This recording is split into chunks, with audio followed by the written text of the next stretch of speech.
My name is Katie Biscoglia from Van Meter High School, and this is Empowering the Iowa Girl.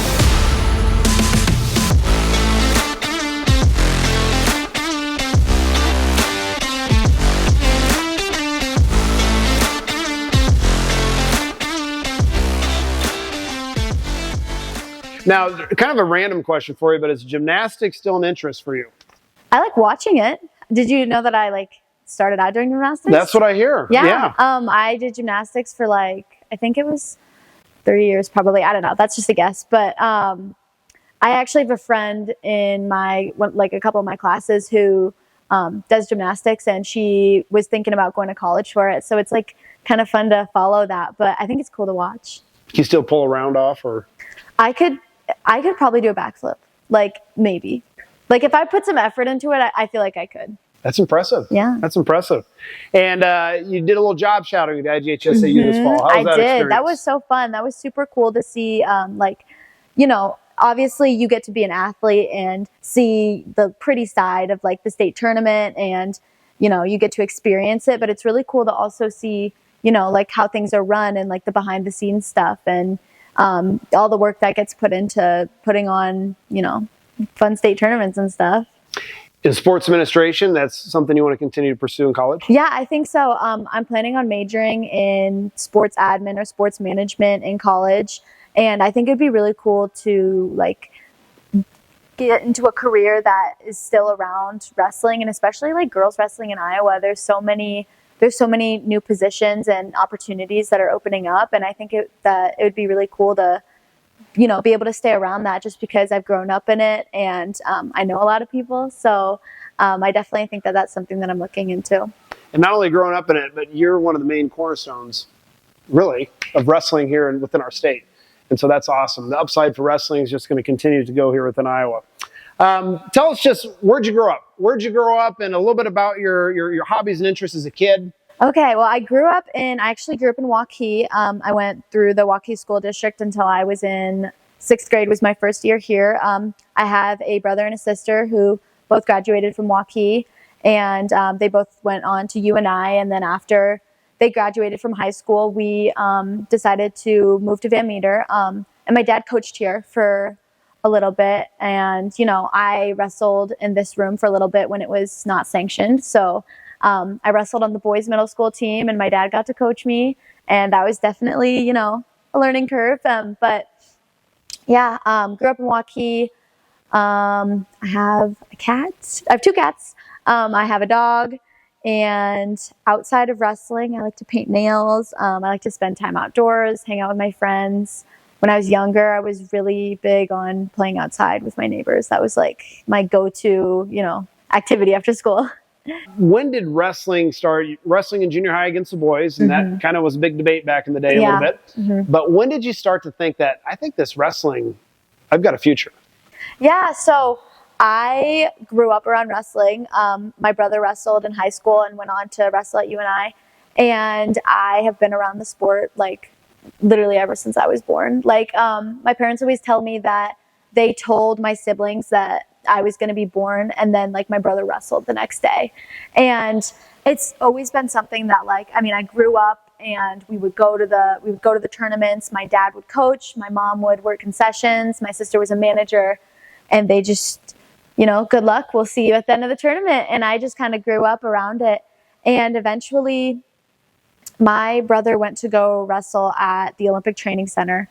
He saw women there because at the time the women would wrestle with the high school boys because it was challenging for them, but it also, wasn't the same as them trying to compete against a man. It was a teenage boy, and it was an even and more fair match, and that's just, I know what they did. So he came home and he was like, well, why isn't Katie doing this? I have gone and seen all these other women who have the opportunity to do this. And I think that kind of made my dad realize yeah, why isn't she doing this? The whole family's a part of it. So can she. So I got sent to wrestling practice, and for a while it was, I don't think I really took it seriously, or my family really took me wrestling seriously for a couple years. And I remember that I was really bad when I first started out. Like, it was really rough. And even like to this day, if you ask my dad, he'll be like, yeah, it was rough there for a little bit, but I had fun. And then eventually, I was doing gymnastics at the same time, and I started to kind of not really like that anymore. And I remember my parents told me this. I don't really remember this, but they said that one day I asked my mom if I still had to do gymnastics anymore, and she was like, no. And I told her that I just wanted to wrestle. So then that's kind of when I started, I started going to club practices when I was younger, and we like kind of started focusing on it. Like we'd watch film after I wrestled and started putting a lot more effort into it. And then I would say my 8th grade year is when my 7th or 8th grade year is when I kind of really like was having success, but I was also having a lot of fun while I was having success. Like, I was really looking forward to going to practice every day and to compete on the weekends. And that's kind of when I realized that, like, this is like my thing, you know? So you traded the balance bar for the wrestling mat. Exactly. Basically. Yeah, exactly. I don't wear sparkly leotards anymore. I wear bows in my hair still, though. Absolutely. That's great. So with role models and heroes. Now, your brother is a 3-time state champ. Your dad coached. What other role models and heroes, or has family always kind of been your core? Yeah, I mean, family is definitely something that's really important for me because they have always been there and like supported me. And like I said, it was like a family thing, but there's also like so many women who I've been able to like look up to throughout like my entire career. I know a couple of them. I went from looking up to them to like wrestling on teams with them, which was really like, that was something that was really cool. I remember back when I was younger, Ella Schmidt was a really big name in women's wrestling, and she's continued to, I mean, keep building that platform, and, you know, girls still look up to her now. But I remember one time I wrestled on a team with her, and I remember thinking it was the coolest thing ever. Like, we were on the same team. It was like a K through 12 team, I think. And like, that was something that is really cool. And even now, I was actually at the mall the other day, and it was during this really big wrestling tournament. And this girl and her mom walked past me, and they were wearing like Iowa wrestling stuff. And like, they looked at me and they saw me, and then they like kind of like walked past me, and I saw them like look at each other and smile. And it's really cool to think about how now the way that I used to look at those girls is how some girls look at me. And I think that's super duper special that I get to, you know, be that person for other girls. And I don't know, that's just something that I've like really like thought about and realized in this past year. So as this last couple of years, as you're going to camps, as you're at tournaments, are you starting to interact more with younger female wrestlers, realizing that, hey, I was there once? Yeah. Mm-hmm. And when I was a freshman in high school, after I won my first state title, I remember I was walking around with one of my friends, and this little girl came up to her and asked for a picture with her. And she was like, oh, yeah, but you got to get a picture with Katie too. Like, you know, you got to get a picture with Katie. She's also a state champ. And I remember being like, oh, like that would have been so cool, like for a little girl to come up to me and like ask me for a picture. Like, and, you know, I feel like just like a normal person, you know? And now this year, like, I'm walking around an Extreme Arena, and like, it is so cool to me to know that other people like look up to me like that. And like, they want to like come up to me, and like, maybe they get scared to talk to me. And that is so cool to think about, because I've gone from, you know, being that little girl to like walking in a room and like people know who I am, and like little girls look up to me, and that's special. Special and powerful. Mm-hmm. The ripple effect, you'll never know. Yeah. But that is very special. When you think about your high school career, I mean, technically, you're the first state champion under the IGHSAU umbrella at 100 pounds. So you won our first title as a state champion. We sanctioned the sport. 206-2, 3-time state champ, back-to-back team titles the last 2 years.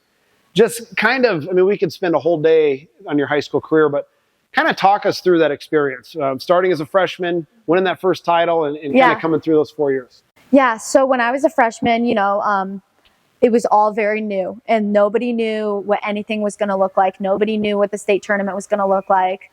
My dad we were really lucky because they said that he could coach for Raccoon River, which is a co-op between 4 schools. And that was also kind of new for us because there's 3 different schools of girls that I've never met before in my life, except for minus a few. And a lot of them are brand new to the sport, never had, any experience at all. So that first year was definitely a big learning curve for everybody. Like my dad and me, we had to figure out how we were going to have a coach and athlete relationship while also having a father-daughter relationship. And that's something that we also, like, as we both got 4 years older, we still had to work on that to this day. And it was that first year, I remember it was a little hard for us to connect as 4 different schools because you bring 4 different groups of people in, they're going to want to, stay in those little groups. Looking back now, if you compared my senior team to my freshman team, it was night and day different.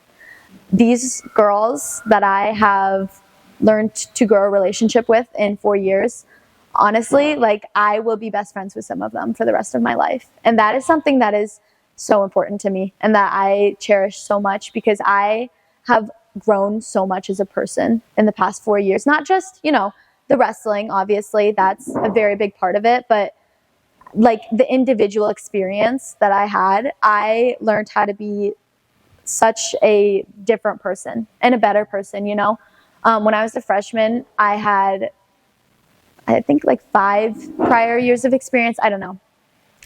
But I had so much more experience than these girls.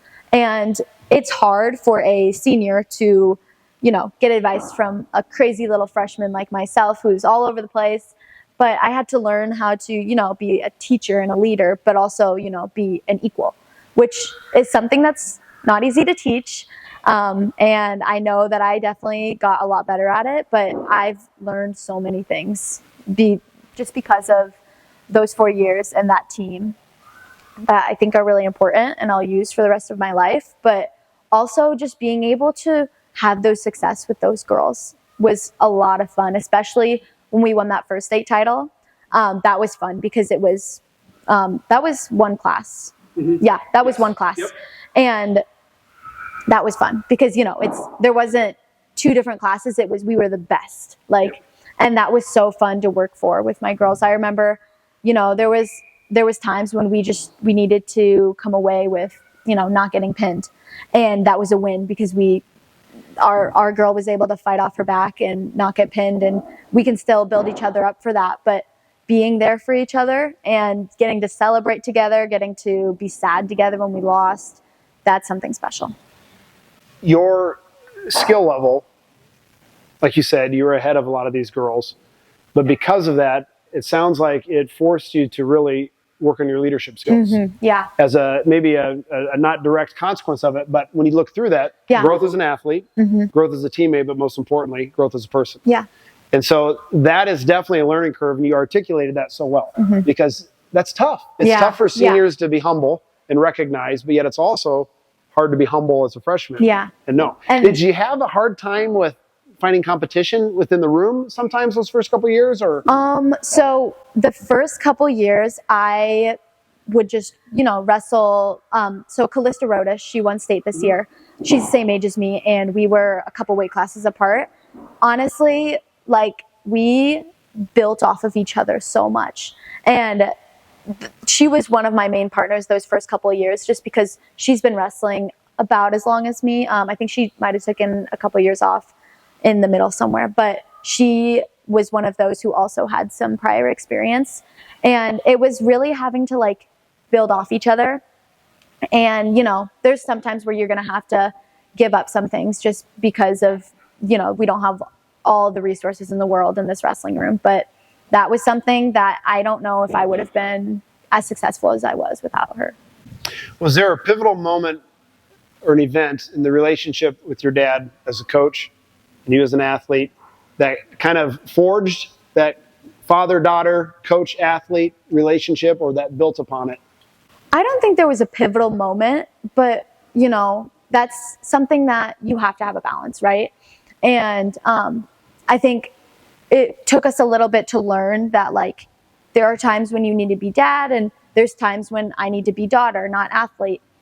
And that's something that, you know, we still were, I was working on last year, just because I can't always be, like, he can't always be my dad. Especially one moment that I think of is in the state finals. Sorry, guys.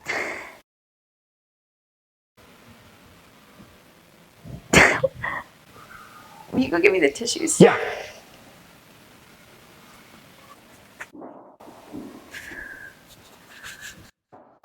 I knew this was going to happen. I should have brought my own. Okay. I'll just put this under my leg. This might take us a little bit to get through, but you're good. It's important that people know.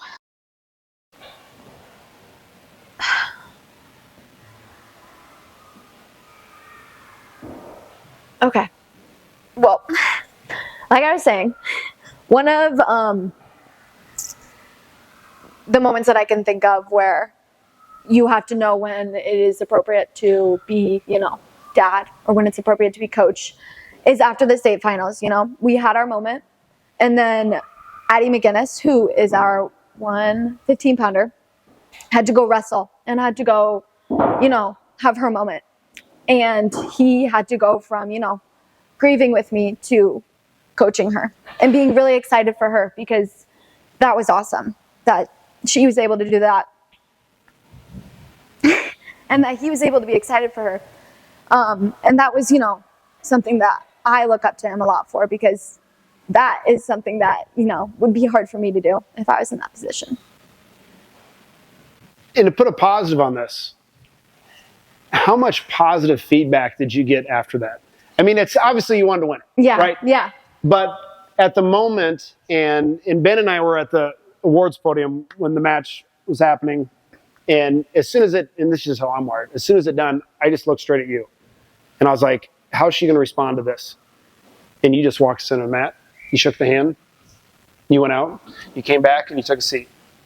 And we've had wrestlers we've had to chase down to try to, and I'm just like, oh my gosh, your character shined through. And that's not something that someone who hasn't had, you had one other loss, so you haven't experienced that a lot. But what about the archetype of the individual? What about you as a person got you through that moment with such class and such just a role model? You know, honestly, I can't tell you an answer to that, because when I think about that moment, it hurts, and it will hurt for a very long time. But for me, it was, I think deep down I knew, like, there are millions of people looking at you right now, and this is not the time to hurt out loud. And I will tell you, I had my moment in the back hallway. My coaches will tell you I had my moment, but it's always been important for me, my family, and my team that we, you know, keep it professional. And the first thing that my dad said to me when I walked out, and when I walked over to him in the corner, he looked at me and he said, "It's just a game. You're okay. It's just a game." And, you know, a lot of people don't know this. Lauren and I are very good friends. She has been my training partner for 2 summers, I think. She still is my training partner. I remember I sat down next to her in the awards line, and she said, "I look up to you so much." And that's crazy. That is a crazy thing. That, I'm sorry. No, you're good. You're getting me now. Oh, God. Yes. We watched this all happen. And she kind of put her hand on your back. And you two had a moment there. Mm-hmm. You guys had a moment. Yeah. She said, "I look up to you so much." And I know that she felt so awful for me. But there have been times, yes, where I have felt hurt, but I have never been mad at her, because how could I be mad at her, you know? We have pushed each other to be who we are. We have our moments, and even in the practice room in the off season, you know, where one of us needs a little bit more support and the other one has always been there. Even, you know, we bicker like girls sometimes, you know. We've had moments like that, but that honestly was very special that she like was able to that she was able to, you know, put her own feelings aside, and she had her moment. Everyone saw her have her moment, and you know, I'm not mad at her or anything, but I knew that it was not my place to make it about me, you know, if that makes sense. That is the classiest. You did more for wrestling in that moment than, because so many kids watch that. So many kids are going to go through the same thing. And then after you guys had your moment and your teammate won, right away, you were all about her. And you stood up and you applauded for her. And that character that you showed through is, I mean, it's awesome. And that's what we strive as an organization. That's why we're sitting here today. Because it's empowering the Hour Girl today to lead tomorrow. And it's a moment. It's a moment in your life. It doesn't define you. It was just a moment. Mm-hmm. But the ripple effect of that moment has more positives than it does negatives. And it's beautiful, but yet hurtful. I mean, it's like the perfect drama. Exactly. You know, I know.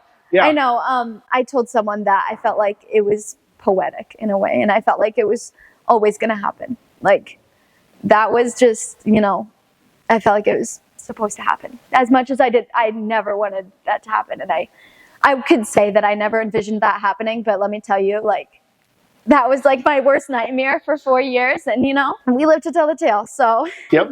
And it takes some pressure off after the fact. I mean, obviously high school career is done, but as you go in that next stage in college, does that take some of the pressure off? The weeks leading up to the state tournament were like, everyone around me could tell you like how much pressure there was. And I had a very, very close match like the week before regionals, and I kind of think that kind of set me off a little bit, because I was not humbled, but I was like, yep, like I am not invincible.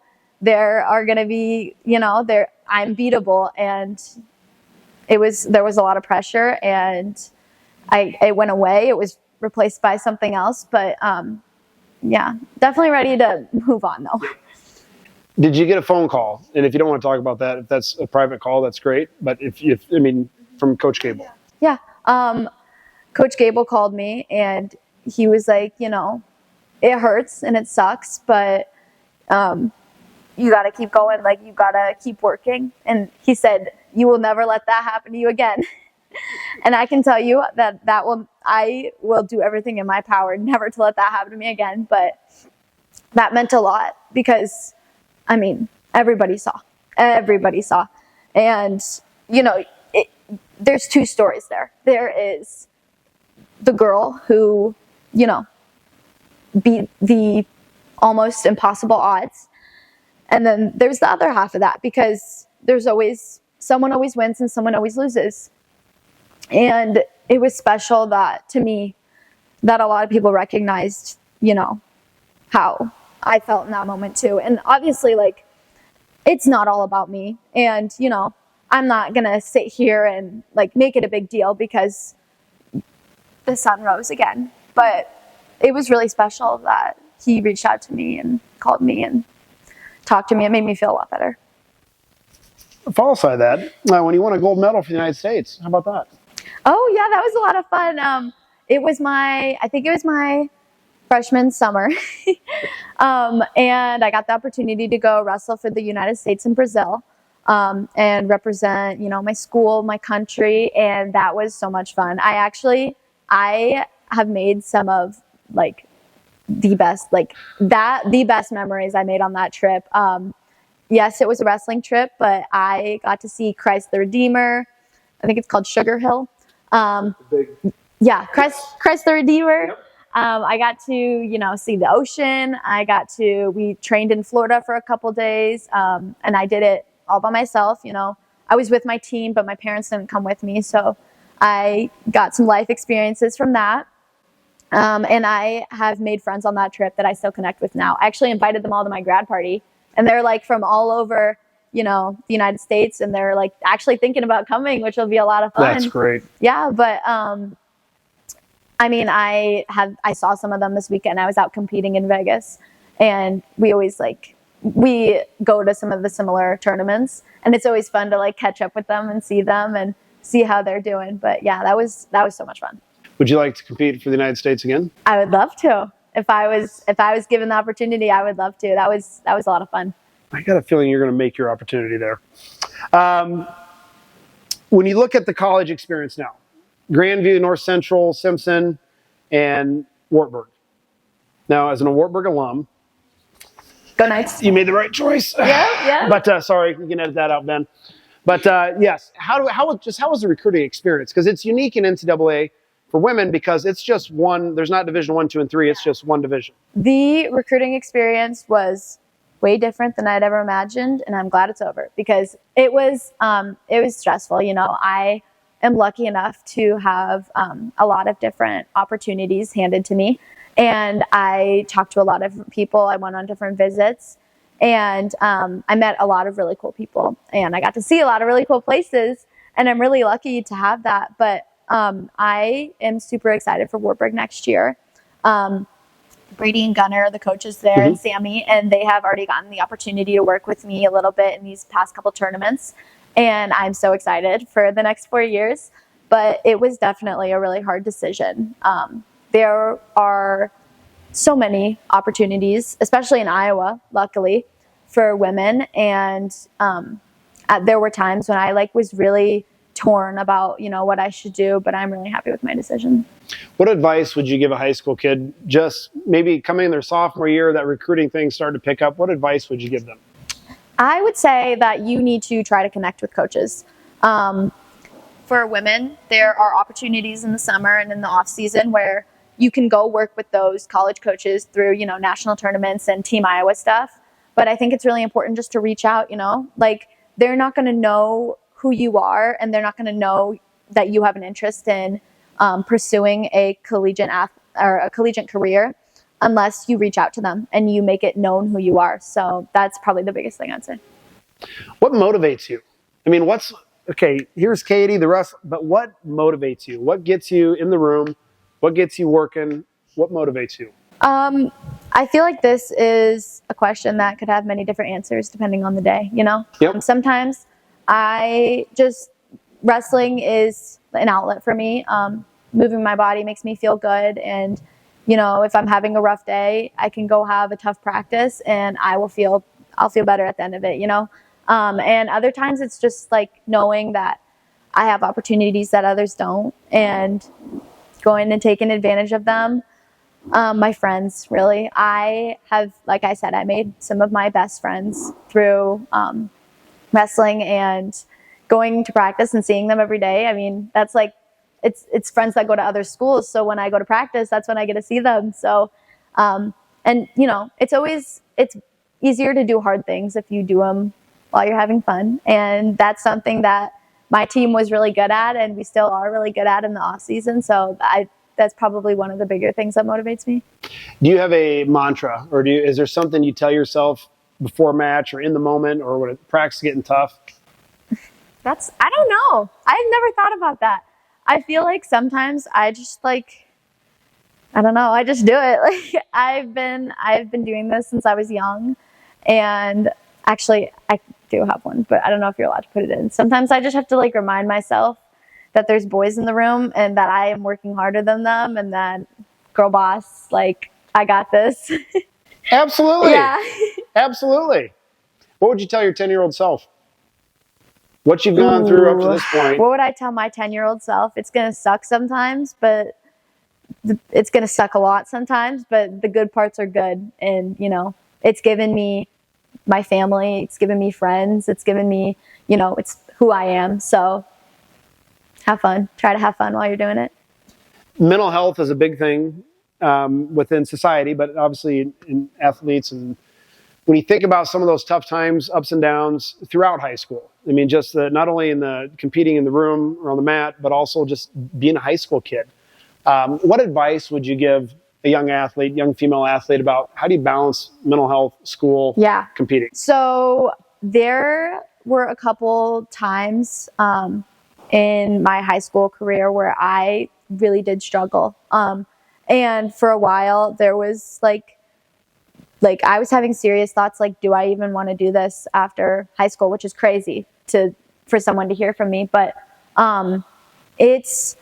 You have to, if you are good at something, you have to find a way to enjoy it. Otherwise, you're just going to feel like a robot doing it over and over. And my junior year was a little rough on me because, I just like would tell myself like, oh, like I have to go to practice. Like this isn't going to be fun. But over that summer, I kind of realized that like this is a game and I'm supposed to be having fun.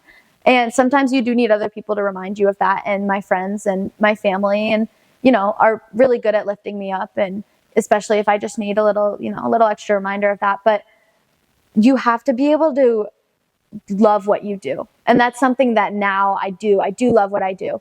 But, there's times when I was struggling a little bit and I just needed to figure out a way to, enjoy it and I guess romanticize it, which if that makes sense to you. But that is probably the most important thing. And if you are struggling, you have to reach out for help from your teammates, from your family, from your coaches. And I'm lucky enough that I have an amazing support system. Especially, when things get hard and when things don't go your way, I have so many people that are there to lift me up. And even if it's just reaching out and asking how I'm doing, like there's so many people around me that I'm so lucky to have. And I'm really grateful for all of them. But that's probably my number one thing. Talking about it. So many kids are dealing with the same things. Yeah. And they think it's just they're on an island. You're not. Yeah. No, there's other people are going through the exact same thing that you are. And, you just got to say something and maybe someone will be like, yeah, I feel like that too. And build up together, Our motto as a team is together we rise. And that is something that, I didn't understand when I was young and now I do. Hobbies and interests outside of wrestling. If you don't have any tournament on the weekend, what does Katie love to do? I love to paint nails. That's great. Yes, I do. I do my friends' nails. I did all their nails for prom and like spring break and stuff. I remember when I was a freshman, I was talking to Kiara Jamesi and she was like, we were at the Donnybrook, the Dan Gable Donnybrook, and she was like, oh, like this might have been when I was a freshman. Might have been a sophomore, but she was like, oh, like, when you make it to the finals and tournaments, sometimes they'll like make you fill out a questionnaire. And one of the questions is like, what's your hobby? And she didn't have one. So she started crocheting. So that was her hobby. So I don't know, that wasn't like what got me started into this, but I used to like not really have a hobby like that I could like write down that was like cool. But now I do have a hobby that I can write down. So yeah. Doing nails. I paint nails. I do like to be outside, hang out with my friends. That might be our next, before you go off to college, you'll have to come in and do Aaron's nails. Oh my gosh, I would love to do Aaron's nails. And we'll do a little social media. That would be great. Yes, please. I'll make them pink. Perfect. We can do Ben's nails too. I can do some nails. All right, last question. What does it mean to be an Iowa girl? I knew this was coming. I think being an Iowa girl is trying new things. If you're gonna do something, you give it your full effort, and you don't care if you look silly, and you don't care, if you're not the best at it. But just trying new things, having fun, loving what you do, giving your best effort no matter what. Wearing pink. Accountability, owning up for your actions. Communication, telling someone when you need help. Leadership, being someone that others look up to. Parents, your biggest cheerleaders. Culture, going from individual athletes to team mentality. Teamwork, working together to achieve one same goal. Work ethic, don't ever let anybody outwork you, even if they don't have a ponytail. Resilience, not giving up even when it gets hard. If you'd like to check out more Empowering the Iowa Girl interviews, go ahead and click here for our playlist. If you'd like to see the recent interviews we've completed, go ahead and click here. And finally, if you'd like to subscribe to catch all of our interviews when they come out on the informational superhighway, click here.